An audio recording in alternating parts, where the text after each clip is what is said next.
देश के एक बड़े हिस्से में इन दिनों गर्मी का कहर है।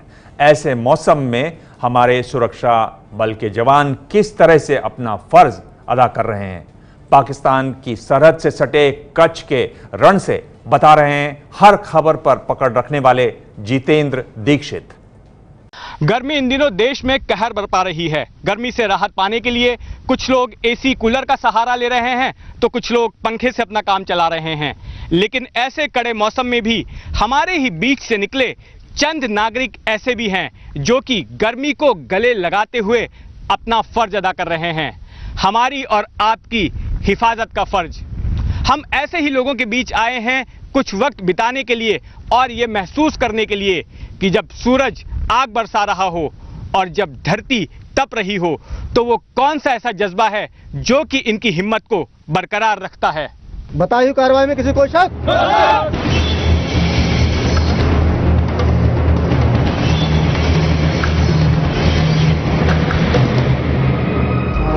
यहाँ ना जमीन है न समंदर, यहाँ हर वक्त खामोश मौत बनकर बैठा रहता है दलदल।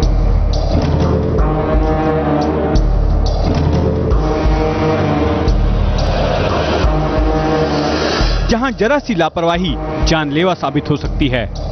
हम मौजूद हैं कच्छ में, भारत पाक सीमा से सटे उस इलाके में जहाँ दुश्मन सिर्फ पाकिस्तान नहीं है।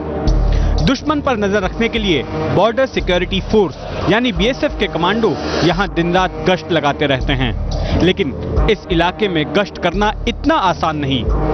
यहाँ जमीन दलदली है जिस पर 5 किलो वजन की X95 असॉल्ट राइफल लेकर चल पाना आसान नहीं। इसलिए बीएसएफ ने यहाँ गश्त करने की खातिर एक विशेष दस्ता तैयार किया है जिसका नाम है क्रीक क्रोकोडाइल कमांडोज। भले ही सूरज आसमान से आग बरसा रहा हो और जमीन फिसलन भरी हो, ये कमांडो बिना किसी की परवाह किए अपने फर्ज को अंजाम दे रहे हैं। इसके लिए हमें क्रीक क्रोकोडाइल कमांडोज को स्पेसिफिक ट्रेनिंग दी जाती है। उनको ऐसे माहौल में ट्रेन किया जाता है ताकि उनका इस मौसम का उनके ऊपर कोई असर ना पड़े। इसी इलाके में कई टेढ़ी मेढ़ी खाड़ियां हैं जो कहीं भारत की सीमा के भीतर से गुजरती हैं तो कहीं पाकिस्तान की सीमा के भीतर से, जैसे सर क्रीक, पीर सनाई क्रीक, कोरी क्रीक, देवरी क्रीक और हरामी नाला। इनमें गश्त लगाना भी बीएसएफ की जिम्मेदारी है। गर्मी बीएसएफ की चुनौतियां बढ़ा देती है। नालों और खाड़ियों में गश्त लगाने के लिए बीएसएफ के कमांडो फास्ट अटैक क्राफ्ट नामक इस अत्याधुनिक नौका और स्पीड बोट्स का इस्तेमाल करते हैं।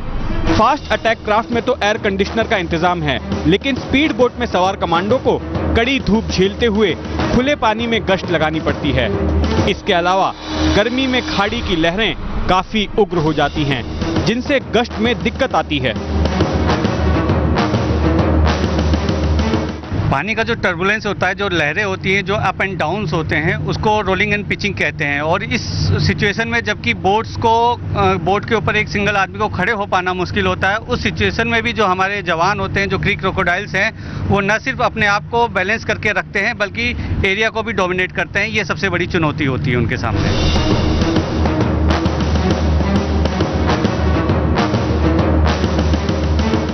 मैं इस वक्त गुजरात के सियाचिन में हूँ। जी हाँ, सियाचिन। कुछ लोगों को कच्छ के रण की तुलना दुनिया के सबसे ऊंचे मैदान जंग सियाचिन से करना अजीब लग सकता है, लेकिन ये तुलना इसलिए क्योंकि इन दोनों ही ठिकानों पर मौसम की इंतहा होती है। जहाँ एक और सियाचिन में असहनीय ठंड होती है तो वहीं कच्छ में असहनीय गर्मी। दुनिया के सबसे ऊंचे जंग के मैदान सियाचिन में सर्दी के मौसम में तापमान -50 डिग्री तक पहुंच जाता है। इसके ठीक उलट कच्छ के रण में गर्मी के मौसम में तापमान 50 डिग्री के करीब पहुंच रहा होता है।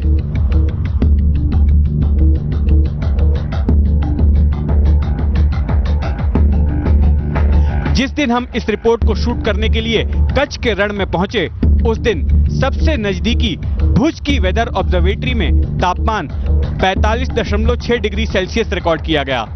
आने वाले दिनों में यहां तापमान और ज्यादा बढ़ने का अनुमान लगाया जा रहा है। वहाँ जरूर यहाँ से ज़्यादा महसूस होता है टेम्परेचर, और टेम्परेचर भी वहाँ पर रहता ज़्यादा, 1 से 2 डिग्री ज़्यादा होता है वहाँ पे, क्योंकि वहाँ पे ज़्यादातर नमक का एरिया है, तो वहाँ अच्छा जो है रिफ्लेक्टर, जो वो हीट का रिफ्लेक्टर वो अच्छा होता है, इसलिए वहाँ टेम्परेचर ज़्यादा लगता है। ऐसे बेरहम मौसम में भी हमने देखा कि बीएसएफ के जवान मुस्तैदी से अपना फर्ज अदा कर रहे थे। टीन की छत लगाकर इनकी चौकियां बनी हैं, जिनसे छांव तो मिल जाती है, लेकिन गर्म हवाओं से राहत नहीं। ड्यूटी खत्म होने पर यही जवान आराम करते हैं। नमक भरी गर्म हवाएं जवानों की सेहत पर असर करती हैं और इनकी वजह से लोगों को चमड़ी से जुड़ी बीमारियां हो जाती हैं। अभी जो पश्चिमी मानसून है वो शुरू हो चुका है। आप देख रहे हैं 45 से 50 किलोमीटर की हवाएं यहाँ चल रही हैं। ये हवाएं जो हैं वो नमकीन के पार्टिकल्स कैरी करती हैं, रेत कैरी करती हैं, जो कि हमारे शरीर में, जवानों के शरीर में चिपक जाती हैं और इससे शरीर में जलन होती है, आँखों में जलन होती है। भारत पाकिस्तान की सरहद पर यह है पिलर नंबर 1175। यहाँ तक दोनों देशों के बीच की सीमा निर्विवाद है।